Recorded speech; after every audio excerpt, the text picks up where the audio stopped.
Buenas tardes, en primer lugar, feliz sábado.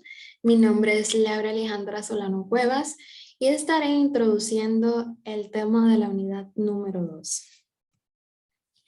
Los temas a tratar, o bueno, que voy a tratar son el examen de cráneo y cuero cabelludo, el examen de la cara, las facies y el examen del ojo.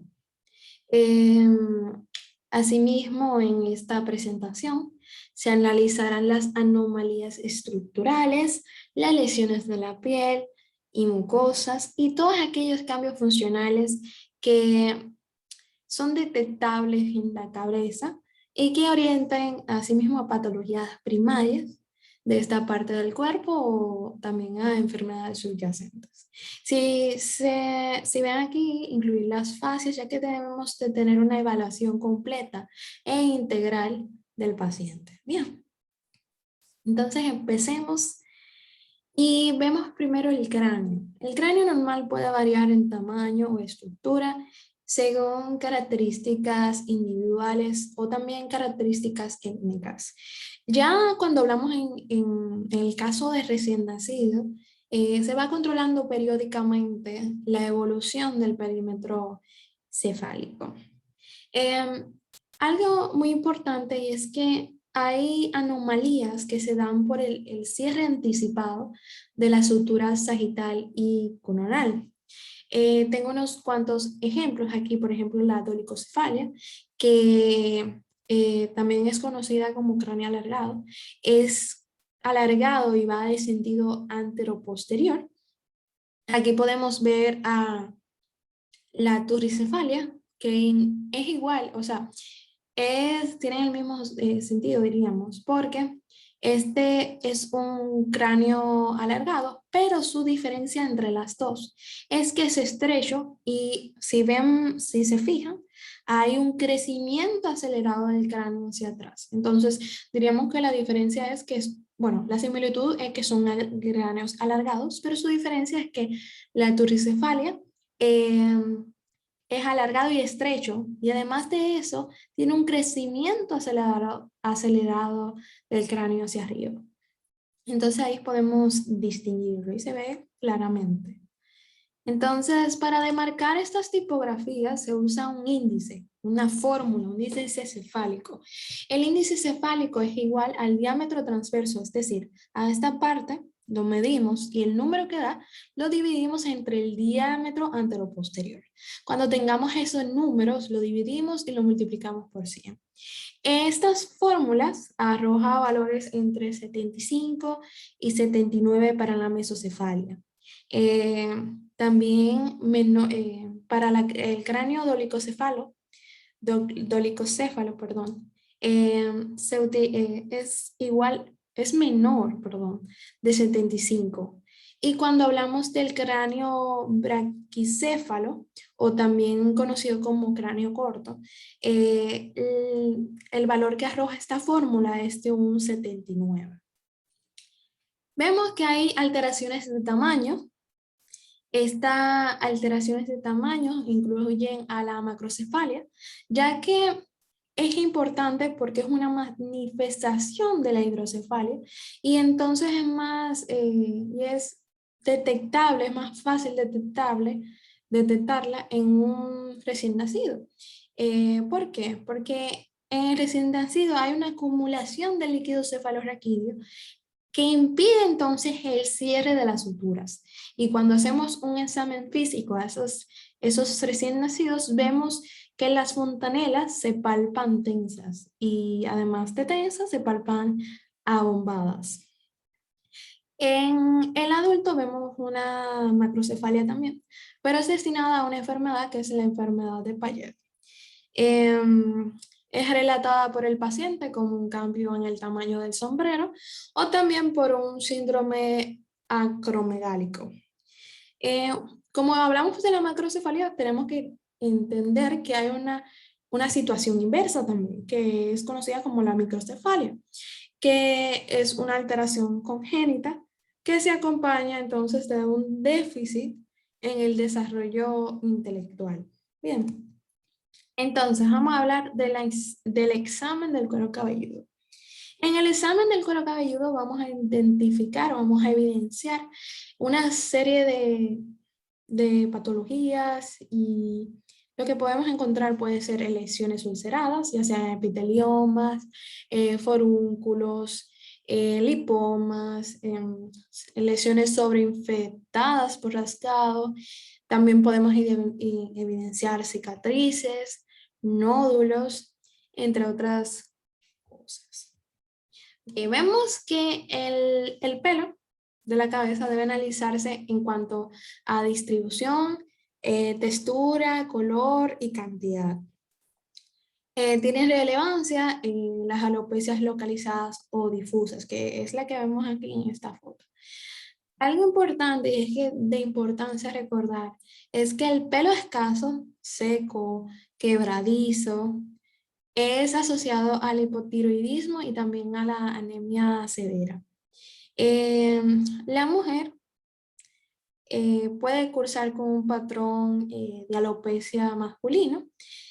Puede ser el punto de partida para uno identificar o dar un diagnóstico de síndrome hiperandrogénico. Bien. Hay algo muy importante en esta sección y es que hay que tener un ojo.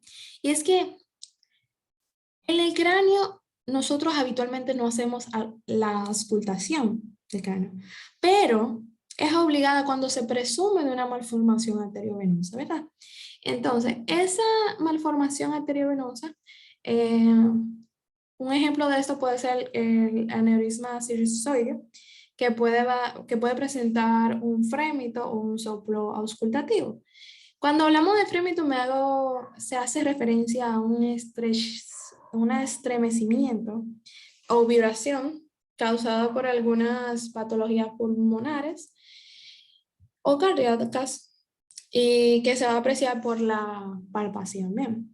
Entonces, yo quería, como estamos en semiología quirúrgica y queremos adentrarnos más al hospital, ya que es un laboratorio, yo les traje un pequeño caso clínico referente a lo que ya he dicho. Por ejemplo, un paciente de sexo femenino y 34 años de edad, derivado del servicio de neurología, presentaba una historia de cefalea cada vez más intensa, deformación cosmética del cuero cabelludo y una frente de aproximadamente de 5 años de evolución.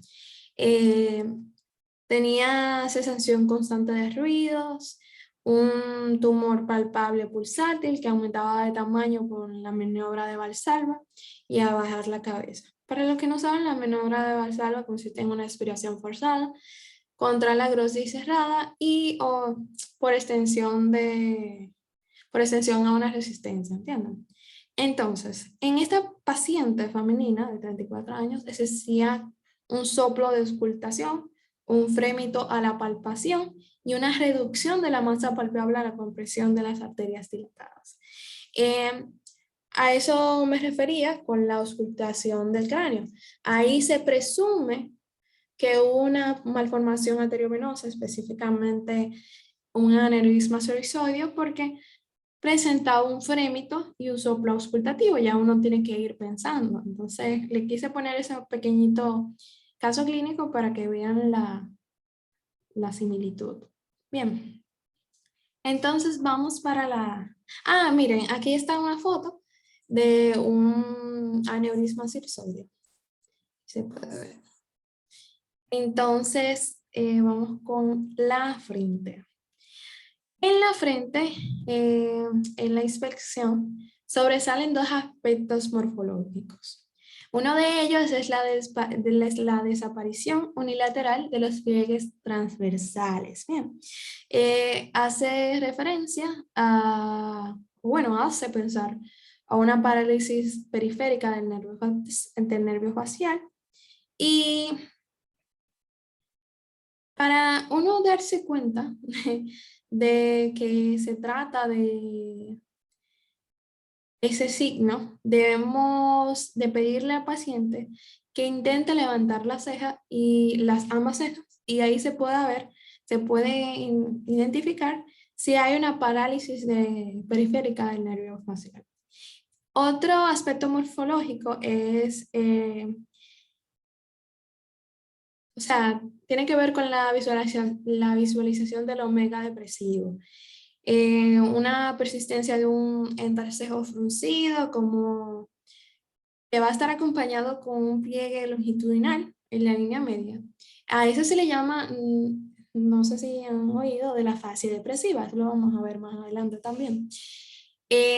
Así se ve esa persona y, y nada, entonces vemos aquí, como había dicho, la persistencia del entrecejo fruncido y ya vemos la fase depresiva. También algo muy importante y es que en la frente y la región temporal suelen ser asientos de lesiones por herpes zóster. En este herpes zóster va a comprometer entonces la rama oftálmica del nervio trigémino. ¿Ok? Entonces vamos con las cejas. Si ven, la falta focal, bueno, la falta total de todas las cejas es un rasgo característico de pacientes sometidos a quimioterapias. Y hay una pérdida característica de la cola de la ceja que se ve tradicionalmente en la sífilis y también en el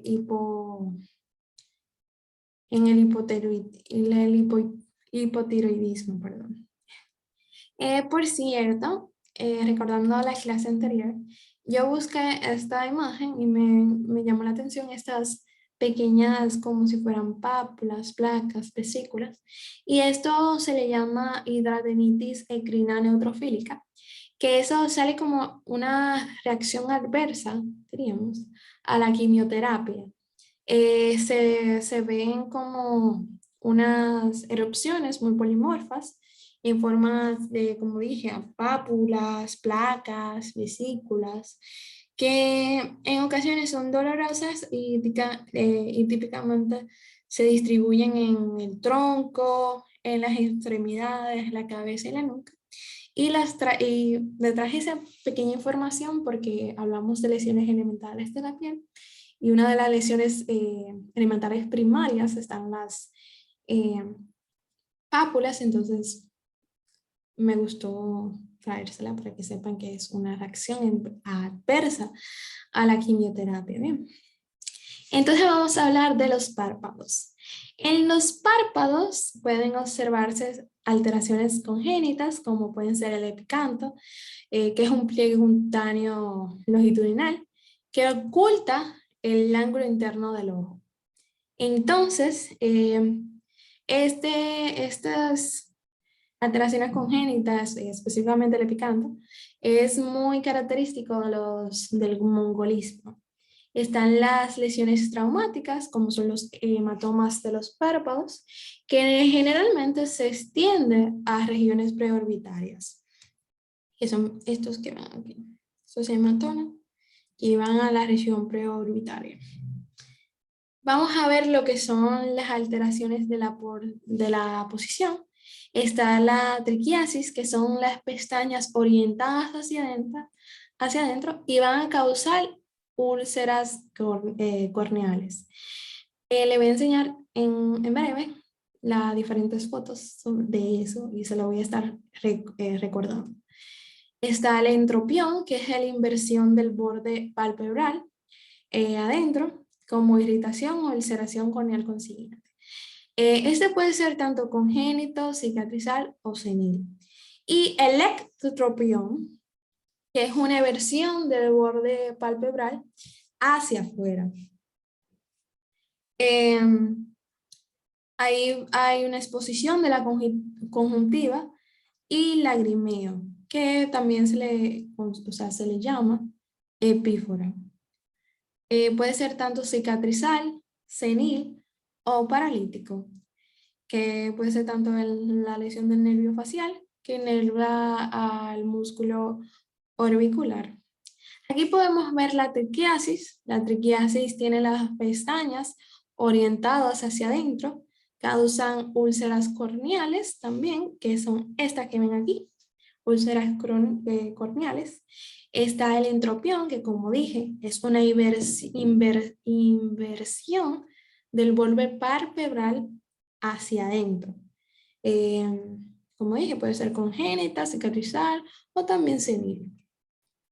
Y aquí vemos el ectropión, que es una eversión del borde palpebral hacia afuera. Va a haber una exposición de la conjuntiva y lagrimeo, que es la epífora. Esta puede ser cicatrizal, senil o paralítico, que puede ser tanto de la lesión del nervio facial que enerva, como dije, el músculo orbicular. Vamos a ver las alteraciones de la motilidad. En las alteraciones de la motilidad vemos la ptosis, que es la caída del párpado superior. Bueno, el párpado superior es el que cubre más de un tercio de la córnea. Puede ser tanto congénita, adquirida. En la adquirida puede ser unilateral en la parálisis del nervio motor ocular común y bilateral en la miastenia gravis. Vemos también la alteración de la hendidura palpebral. O sea, pues en la alteración de la hendidura palpebral, la hendidura palpebral puede encontrarse de diferentes formas, tanto aumentada, disminuida o en la oftalmos. En la aumentada se ve en el síndrome de Pourfoy-Duputit, produce midriasis y exoftalmia. En la oftalmia hipertiroidea bilateral de la enfermedad de Graves-Beastow. En esta, el párpado superior no acompaña al globo ocular en la mirada hacia abajo. Vemos aquí unas cuantas fotitos. En las disminuidas, se ve en el síndrome de Claude-Bernard-Homer por parálisis simpática cervical, que es básicamente un tumor apical del pulmón, va a producir miosis y inoftalmia. Aquí, dando a entender que la miosis es la disminución del diámetro de la pupila. Eso lo vamos a ver después. Está los lagoftalmos, que es la hendidura palpebral. No se ocluye, esta no se ocluye totalmente y pueden producirse úlceras corneanas. Se va a observar en la parálisis del orbicular de los párpados, por lesión del nervio facial o por producción del globo ocular, que es también llamado prótosis.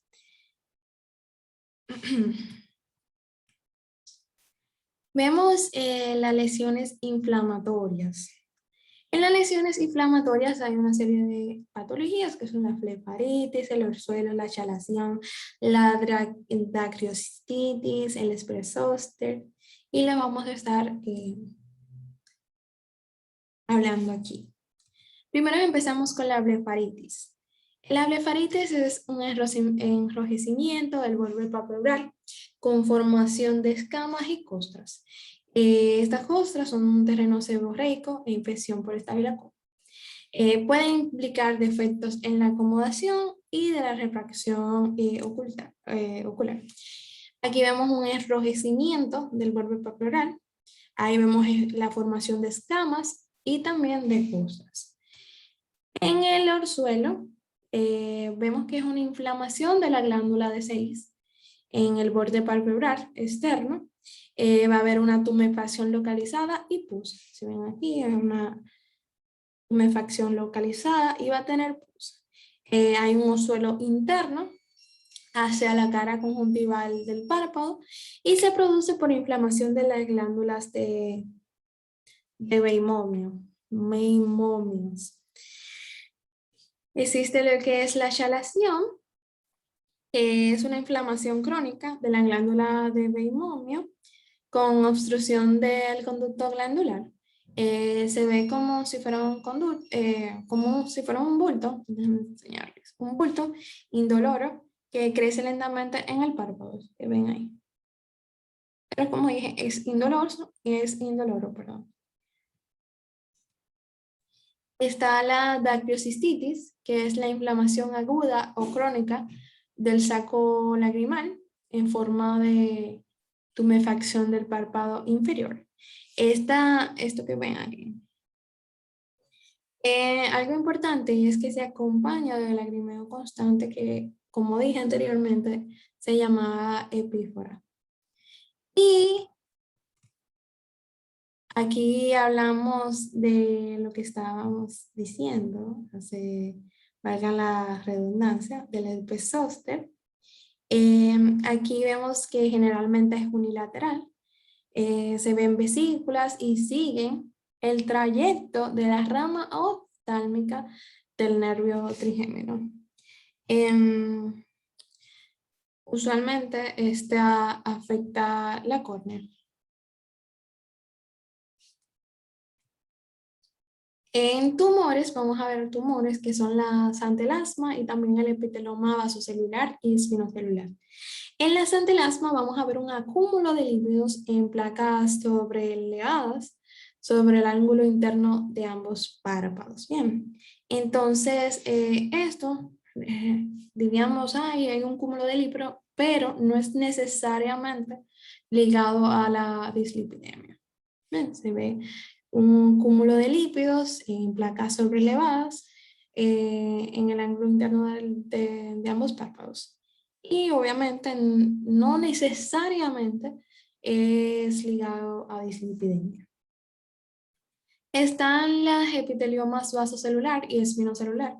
Veremos que ahí hay son tumores malignos de crecimiento lento, a veces ulcerados, que asimismo pueden asentar sobre el borde palpebral.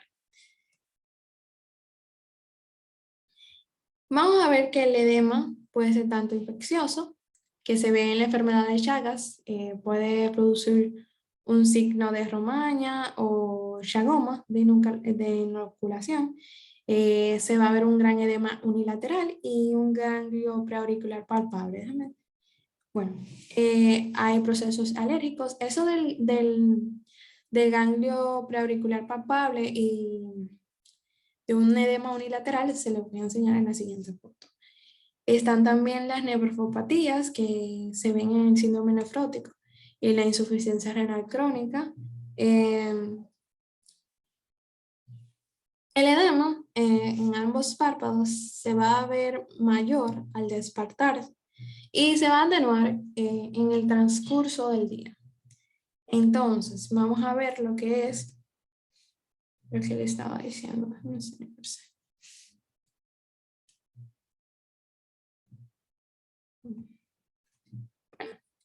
Entonces, estamos en el hipotiroidismo.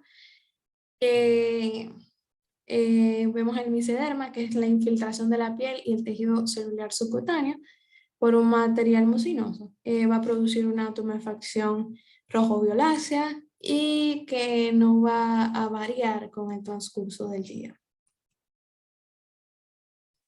Entonces, ya estamos aquí en las fases. Veremos los tipos de fase. Veremos que una expresión facial atenta, con un tinte acorde a las variantes étnicas, una transparencia de la piel y simetría, es considerada normal o también considerada compuesta. Cuando ya hay una alteración de todo lo que yo he mencionado, un tinte, hay una alteración que no hay una expresión facial atenta, que no hay simetría, vemos que pueden surgir algunos indicios que podrían orientar sobre patologías subyacentes. Les puse unos ejemplos aquí, por ejemplo, la fascia anémica, que se ve una palidez cutánea mucosa, más notables en labios, nariz y mejilla. No sé desde aquí que hay una palidez en los labios. Están las facies de alas de mariposa, que es muy característico en el lupus eritematoso sistémico. Se ve un eritema malar que va a respetar los surcos nasogenianos. Frecuentemente esto va acompañado de alopecia y miren aquí el eritema malar que entonces va a repetir, a respetar el surco nasogeniano. Vemos aquí, sigamos con la fase en heliotropo. Es una coloración azul violácea en los párpados, miren cómo se ve aquí. Esta se observa en la dermatomiositis. Aquí vemos una fase cianótica, que es una coloración azulada de las mejillas, labios, lóbulos de la oreja, la punta de la nariz, miren cómo está aquí. Y también, como había dicho, en los labios, miren qué azulada se ven. Y esto causa, o sea, esto va a consecuencia de que hay un aumento, diríamos, de la concentración de hemoglobina reducida en sangre capilar y que va mayor de 5 gramos sobre decilitro. Eso se ve mucho en la insuficiencia cardíaca, en la hipoxemia en general y en las cardiopatías. Hay una mención especial, y así como lo dice el libro de Hemología Médica de Gente, y es que la fase mitral merece una especial mención, ya que produce palidez general, una cianosis peribucal y una eritrosis malar. Puede estar como dije, en una enfermedad mitral o una estenosis. También estenosis mitral. Está la fase ictericia. Yo creo que todas lo conocemos, va a haber una coloración amarillenta que va a teñir las escleróticas y va en su etapa inicial va a haber el paladar duro, que después va entonces a impregnar todos los tegumentos. Eh, Eso, o sea, va a impregnar todos los tegumentos, pero esos tintes van a ser más intensos según la concentración que tenga la persona de bilirrubina. Entonces, sigamos con las fases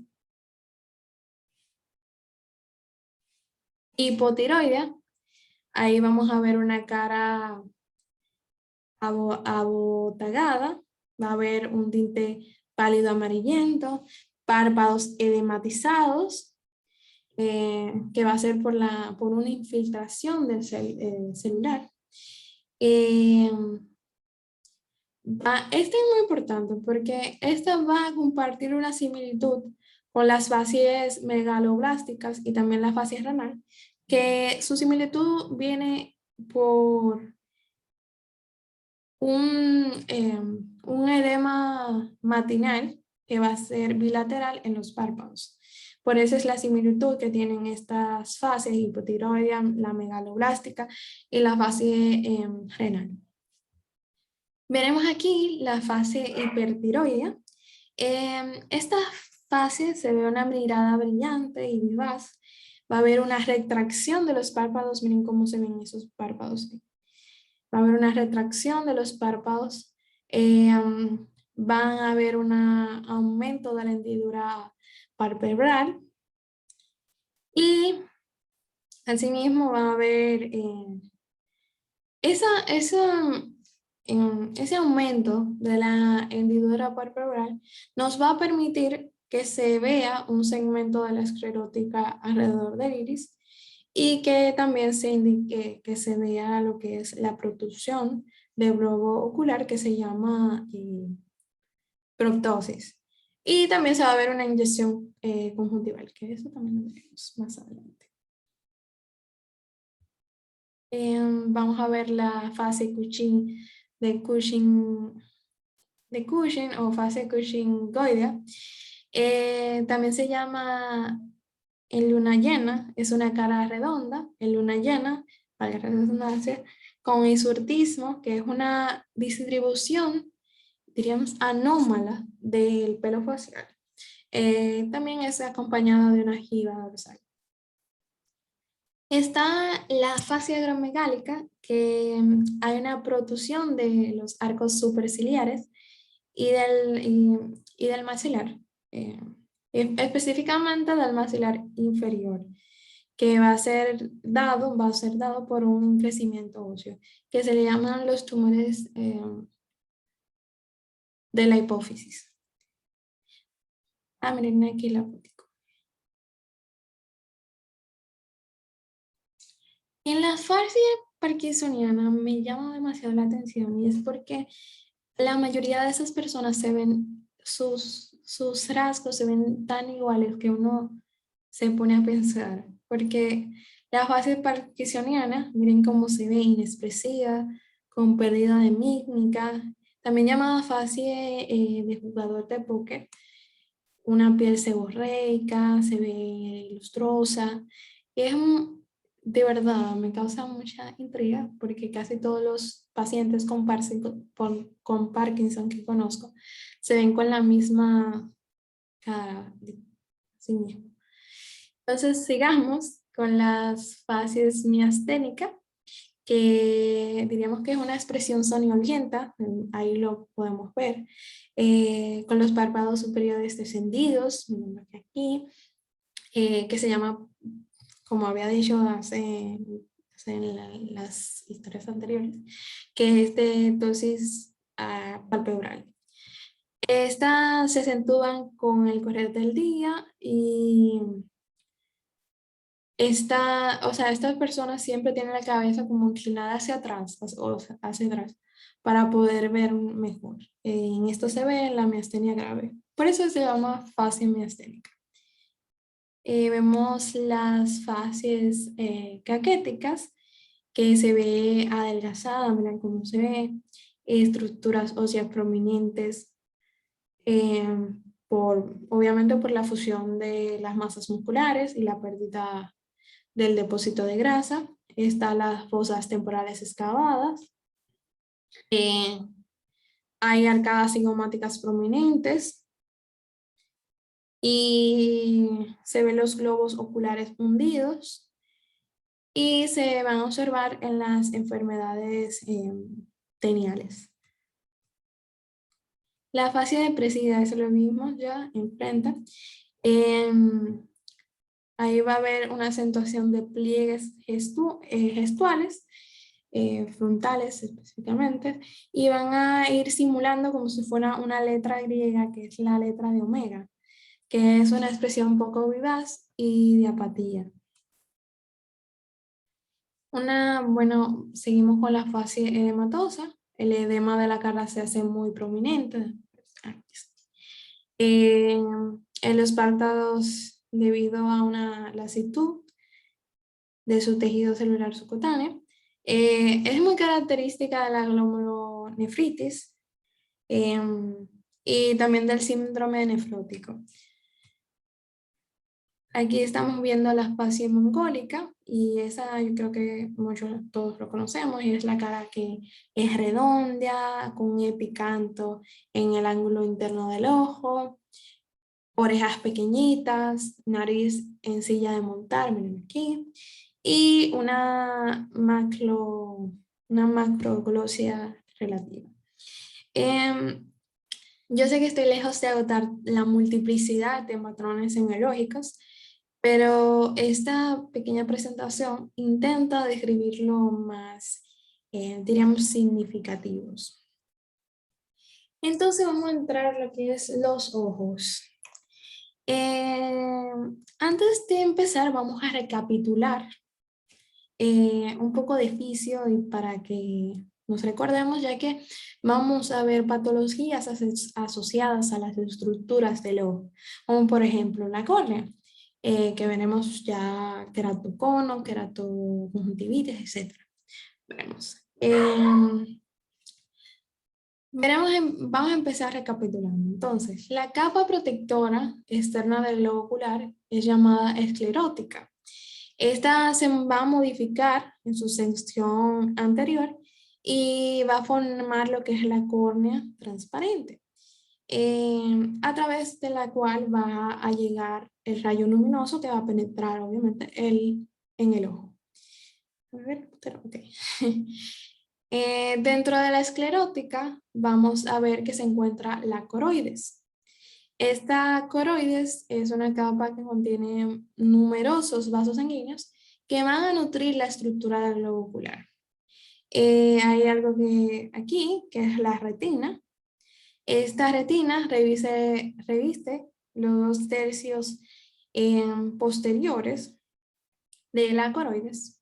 Y este es un tejido nervioso que va a contener células que son las células receptoras. Veremos también el cristalino que está por aquí. Este cristalino es una estructura transparente que va a estar sostenida entre la zónula, que es el ligamento, también llamado el ligamento suspensorio del cristalino. Esta zónula se adhiere, como quien dice, a la coroides por un cuerpo que se llama el cuerpo ciliar. Este cuerpo ciliar es muy importante ya que tiene fibras musculares circulares y longitudinales que se van a adherir cerca de la unión córneo-esclerótica. Hay algo aquí que es, aquí que es por delante del cristalino y vamos a encontrarnos el iris.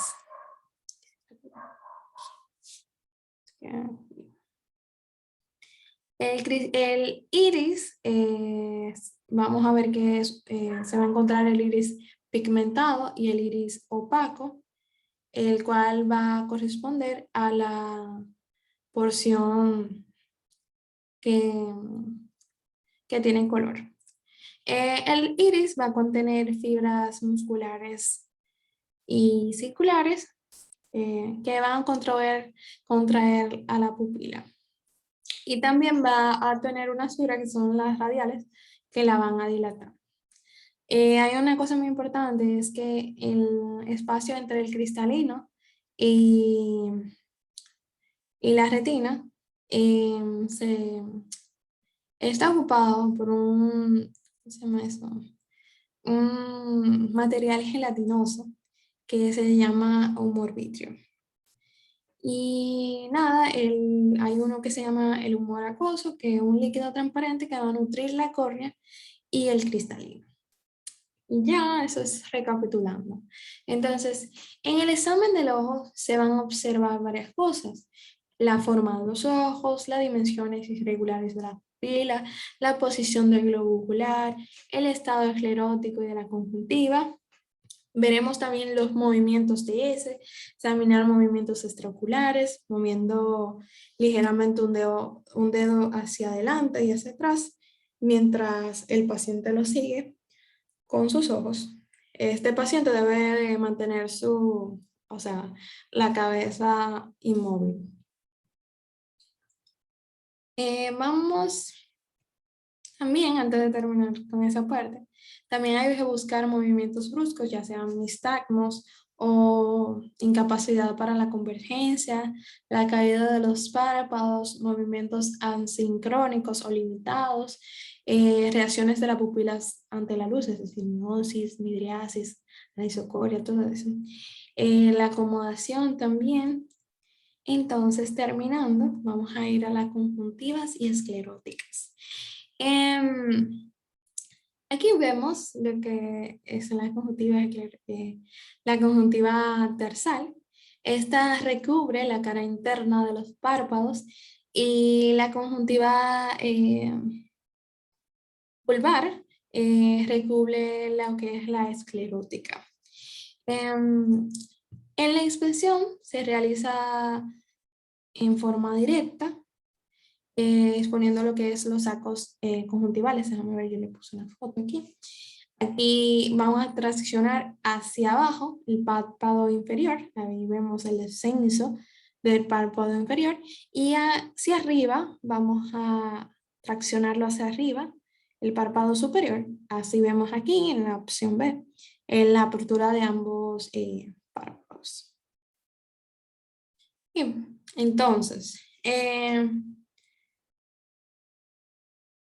al producir la apertura de ambos párpados, se va a reconocer lo que se llama la esclerótica. En la ictericia pasa algo importante y es que esta esclerótica se pone de color amarillo. Aquí miren la foto. Yo creo que todo el mundo ya está súper empapado de eso, de que la esclerótica de la ictericia se ve siempre amarillo.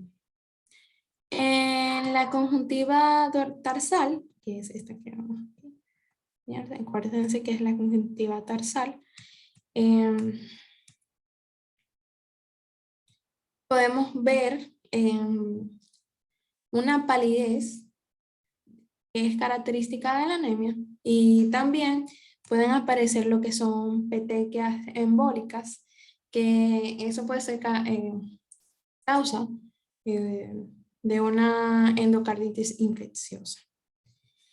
Entonces, vámonos hacia los principales hallazgos de las patologías conjuntivales. En la inyección conjuntival podemos ver lo que es la conjuntivitis, que todos lo conocemos, que es una vasodilatación periférica con dolor, picazón, ardor, secreción serosa. Va desde serosa a mucopurulenta y va a tener una base, va a tener una base ya sea alérgica o infecciosa, es decir, o sea, viral o bacteriana. Aquí se puede ver una foto de esto. Hay una vasodilatación periférica y esto va acompañado de picazón y dolor. Y ardor, perdón. Y también dolor.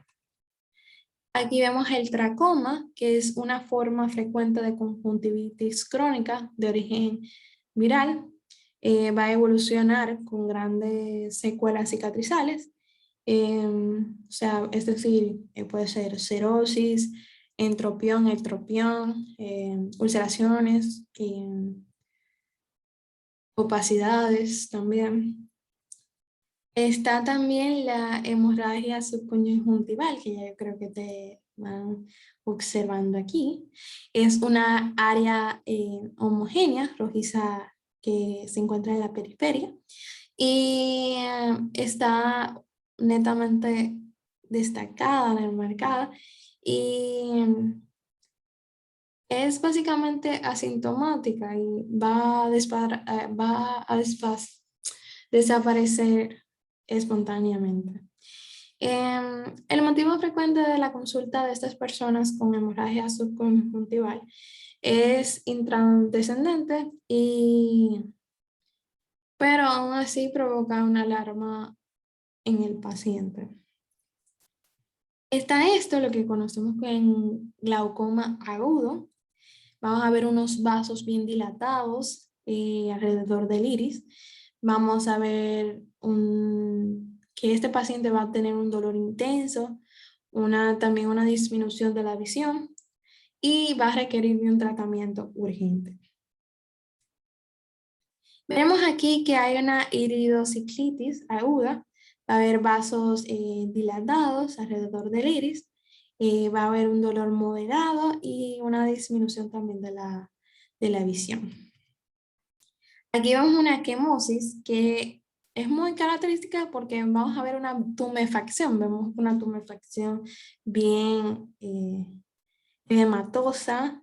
Vamos a ver que esto es provocado por procesos inflamatorios, son locales del ojo o también por causas sistémicas como pueden ser la oftalmopatía, puede ser la nefropatía, la hipertiroidea, pueden ser esas tres. Vamos a ver que está la pinquécula, que es un nódulo amarillento que es ubicado en el limbo esclerocorneano. Es muy frecuente en lo que son ancianos. Aquí vemos la que es conocida como pterygium, que es un repliegue conjuntival vascularizado que tiene forma de ala de mariposa y tiene como un vértice en la pupila y está vinculado a la irritación crónica. Es decir, puede ser tanto a la exposición a viento, a polvo, etcétera, y puede asimismo invadir la córnea. Está esta, que es la xeroftalmia, que esta puede probar lo que se conoce como queratoconjuntivitis, especialmente la seca, que junto con la hipersecreción salival constituyen el síndrome de Sjögren, que lo vamos a ver finalmente. Aquí vemos un diagnóstico diferencial del ojo hemorrágico rojo. Aquí lo pueden ver en su libro. Está el glaucoma agudo, la iridociclitis aguda, la conjuntivitis aguda y la hemorragia subconjuntival. Vamos a ver que en la secreción, en el glaucoma agudo, no se encuentra presente ni en la glaucoma, ni en la hidrociclitis, ni en la conjuntivitis, mentira, en la hemorragia subconjuntival, pero en la conjuntivitis es la única que está presente. Ahí podemos hacer un diagnóstico diferencial. Vemos aquí que hay dolor intenso en el glaucoma agudo, en la hidrociclitis aguda también es moderado. En la conjuntivitis vemos que una sensación quemante, pero en la hemorragia subconjuntival no vemos eso, porque si recordamos, como había dicho, la hemorragia subconjuntival es asintomática. Bien, entonces vemos que la visión en el glaucoma agudo, como lo había dicho anteriormente, es muy mala porque hay una disminución de la visión, y la visión en la iridociclitis aguda es regular o mala, y en la conjuntivitis es normal. Al igual que la hemorragia subconjuntival, porque la hemorragia subconjuntival se va a ir, diríamos, o sea, espontáneamente. La córnea se va a ver opaca por edema. En la iridociclitis puede ser edematosas y en la conjuntivitis puede ser normal y en la hemorragia subconjuntival normal. Vemos que en el glaucoma va a haber unos vasos sanguíneos dilatados alrededor del iris en forma radiada. En la iridociclitis vamos a ver dilatados alrededor del iris en forma radiada también. Y en la conjuntivitis vemos que hay dilatados, pero entonces estos no van a llegar al iris y no van a tener una distribución radiada. Está la hemorragia subconjuntival, que va a tener una hemorragia localizada entre la conjuntiva y la esclerótica. Déjenme ver. Y así es que la única que presenta síntomas es la glaucoma agudo, que va a presentar náuseas y vómitos. Y así se ven estas patologías del ojo. Sigamos con la córnea, iris y la pupila. Para retomar un poquito, la córnea, saben que es una capa translúcida, brillante, no vascularizada, que su transparencia permite examinar al iris de la pupila. En el examen directo se puede observar el arco senil o gerontosoma, que es muy característico en pacientes de edad avanzada. Se puede ver como un anillo blanco, amarillento, bilateral, que va a estar ubicado, miren aquí, que va a estar ubicado en el limbo esclerocorniano. Esto tiene mayor incidencia en portadores de dislipidemia y también en afecciones cardiovasculares. Miren aquí, ese es el anillo senil o arco senil, como pueden decirle. Y también se le llama gerontosoma. Acuérdense que solamente se ve en pacientes de edad avanzada y tienen mayor incidencia en portadores de dislipidemia y afecciones cardiovasculares. Bien, tenemos el anillo de Kaiser-Fleischer, que tienen la misma ubicación, pero tiene un tinte como si fuera más parduzco y se ve en la enfermedad de Wilson, o también conocida como degeneración hepatolenticular. Esta es producida por acumulación del cobre. Esta, ay, o sea, su búsqueda se optimiza por el uso de esta lámpara que se llama la lámpara de hendidura y se optimiza con eso.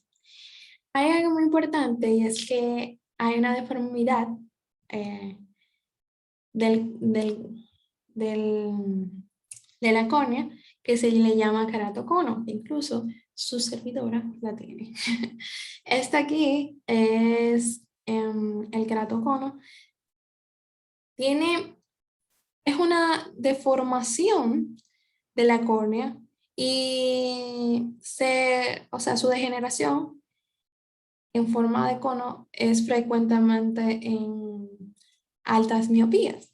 Esto es que, básicamente, miren esta foto, la córnea normal está de una manera redondeada y el keratocono transforma la córnea redondeada en forma de un cono. Hay procedimientos quirúrgicos que pueden ayudar a esto, a que no progrese, no que mejore, pero no progrese. Uno de estos es el cross-linking, que hay personas que les raspan eh, la córnea, les raspan la córnea y le ponen una vitamina para que ésta se endurezca y así mismo no se tienda a deformar más de lo que está. Pero hay un 10% de que pueda seguir deformándose. Así que sí. En personas con mucho, o sea, cuando el keratocono en personas que ya, o sea, está muy avanzado, ya lo que se busca es, si califica obviamente, un trasplante de córnea. Y a estas personas les sirven mucho lo que son los lentes de contacto. Una pequeñita que hace. Entonces, vemos aquí otra lesión corneal habitual es la keratitis. Puede ser superficial o profunda y viene siendo de etiología bacteriana, que como el neumococo y el estafilococo. O también puede ser viral. Eh, es muy característica de la keratitis hepática. No, herpética.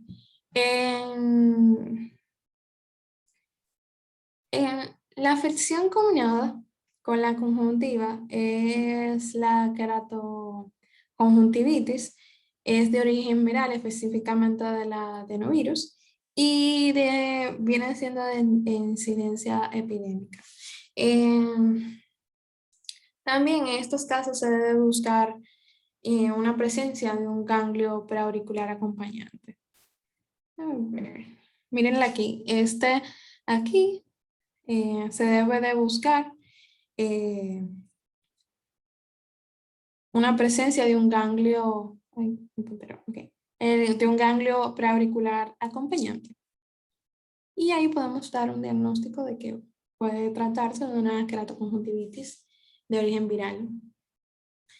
Entonces, sigamos.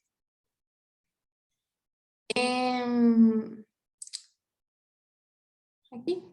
Las ulceraciones son lesiones excavadas de distinto diámetro y los procesos cicatrizales y vascularizados que le restan, diríamos, transparencia a la córnea. Van a responder a múltiples etiologías traumáticas o infecciosas. Una mención especial son los traumatismos por su alta incidencia dada la exposición de la córnea y también desde el impacto de un cuerpo extraño a una herida perforante. Siempre van a requerir tratamientos especializados para minimizar las secuelas. Aquí vemos una iritis o iridociclitis, que se ve un compromiso inflamatorio conjunto agudo o crónico del cuerpo ciliar y del iris. También se denomina uveitis anterior. Eh, Cursan con varias cosas, cursan con un dolor punzante, con inyección conjuntival periquerática, miosis, deformación del iris, y pueden observarse a nivel de, o sea, en la cámara anterior se puede observar pus, hipopopión. Ok, entonces las pupilas normales son céntricas, son circulares y simétricas, pueden medir de 2 a 4 milímetros y ese diámetro aumenta en la oscuridad, en la visión lejana, también disminuye en la exposición de la luz y también en la visión próxima. Estas características son la base de la exploración de los reflejos fotomotor y también de acomodación. Cuando el aumento del diámetro pupilar, cuando hay una disminución del diámetro pupilar, se le denomina miosis, que es esto que vemos aquí. Hay una disminución del diámetro pupilar. Vemos una midriasis cuando hay un aumento del diámetro pupilar. Y vemos lo que se llama anisocoria cuando hay cuando hay distintos diámetros entre sí. Esto se le conoce como anisocoria. Pero hay otro que hay, y algo muy importante de eso, y es que es muy frecuente encontrarlas en hematomas cerebrales. Y eso puede causar hipertensión endocraniana. Hay una cosa, y es que hay otra patología que tienen consigo la forma irregular del borde pupilar, y esta se le denomina como discoria. Hay una forma irregular del borde pupilar.